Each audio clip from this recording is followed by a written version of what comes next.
The sound of Berlin is constantly changing and comes in waves. In the early 2000s, it peaked with euphoria and trance. It was followed by cold, functional, stripped-down minimal beats without much emotion. But in the early 2010s, something uncanny was taking shape. A mysterious figure appeared, covered in large tattoos, looking like a Viking and playing driving, hypnotic techno with a huge amount of melancholy. A sound unlike anything around it.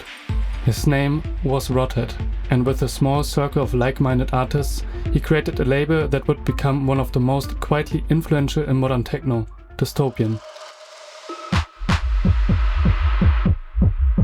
Dystopian began not as a label, but as a series of parties in the edge of Berlin. No flyers, no big headliners, just a group of friends building a sound together.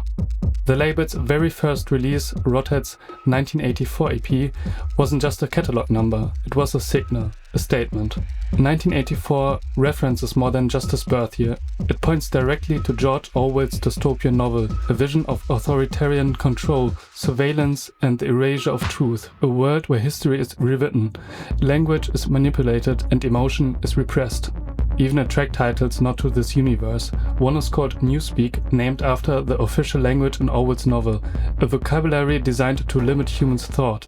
Newspeak was the official language of Oceania and had been devised to meet the ideological needs of Ingsoc, or English socialism. Newspeak was designed not to extend but to diminish the range of thought. The purpose of Newspeak was not only to provide a medium of expression for the world view and mental habits proper to the devotees of Ingsoc, but to make all other modes of thought impossible. The EP sets the tone for what Dystopian would become, a place where techno isn't just rhythm, but resonance, where tracks are more than tools, they are symbols, architectures and memories. But also not to a certain Berlin heaviness. The artwork, a cold, desolate landscape. The monochrome winter landscape on the cover set a tone. Here was a techno label built around death and isolation. From the start, Dystopian stood apart. While many labels still focused on loopy, minimal or groove tools, Dystopian pushed something slower, heavier and more atmospheric.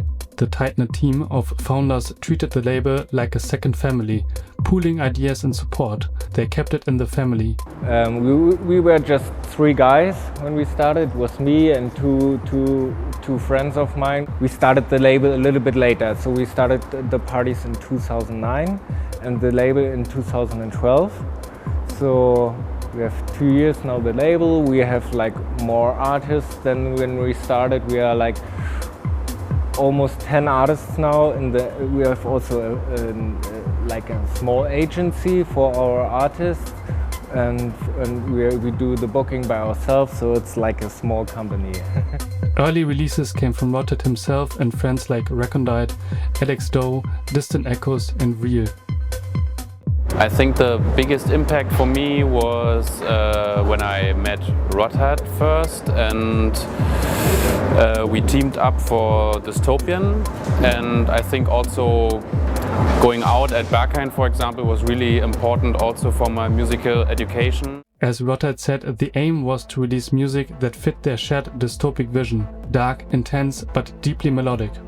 This wasn't just functional techno, it wasn't euphoric either. It was music made for deep listening and for losing yourself completely on a dance floor and questioning your existence. Melancholy was no longer a weakness, it became the strength and the point of the label. The records felt like movies, layered, emotional, precise. The drums were still there, but always in the service of something deeper. The emotions were in the forefront. Recondite once said, "I don't try to make people dance, I try to make them feel something first, the rest follows."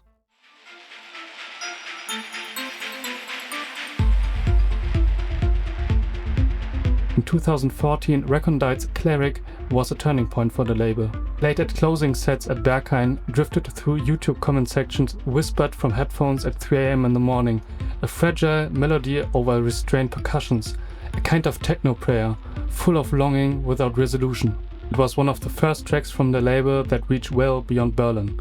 Suddenly, the global scene was paying attention and Dystopian had arrived. Another certain milestone of the story was the 2014 Dystopian Boiler Room with Rødhåd, Alex Doe, Face and Vril. It showcased the vision and the mystical, the shirts, the masks and Vril without a face.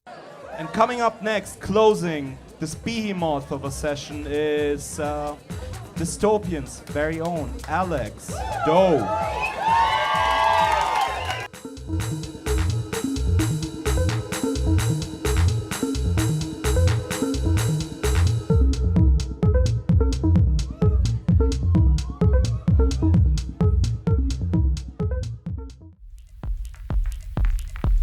Alex Doe talks about channeling different moods and even German sci-fi into his work. Indeed, each Dystopian release is almost like a mini soundtrack or ritual. Alex Doe explains, for Dystopian, we always try to find a theme, movie or a theory for each release. For example, his EP was inspired by Rainer Werner Fassbinder's sci-fi World on a Wire. The sound was only one part of the message. Dystopian's visuals told a parallel story. Most covers featured brutalist buildings, concrete structures or abstract textures. There were a sense of weight, of silence, of time passing slowly. In 2016, Rødhåd released an EP, Spomenics, clearly referencing Spomenics, the Yugoslavian war monuments that now stand abandoned, strange and powerful, like Techno carved in stone.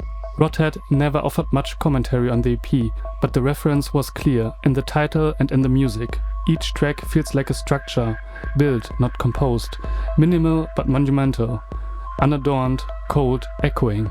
These 3 tracks are all real places, all real monuments.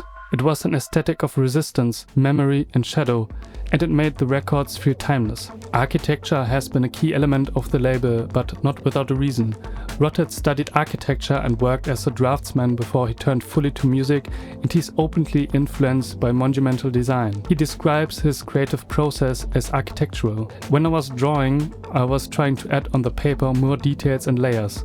You can also hear that in my sets. I really like to have 3 or 4 tracks running at the same time, always adding one sound to another. And you can hear it in his work as well. Tracks don't just start and stop, they are built layer by layer. Foundation first, then tension, then detail.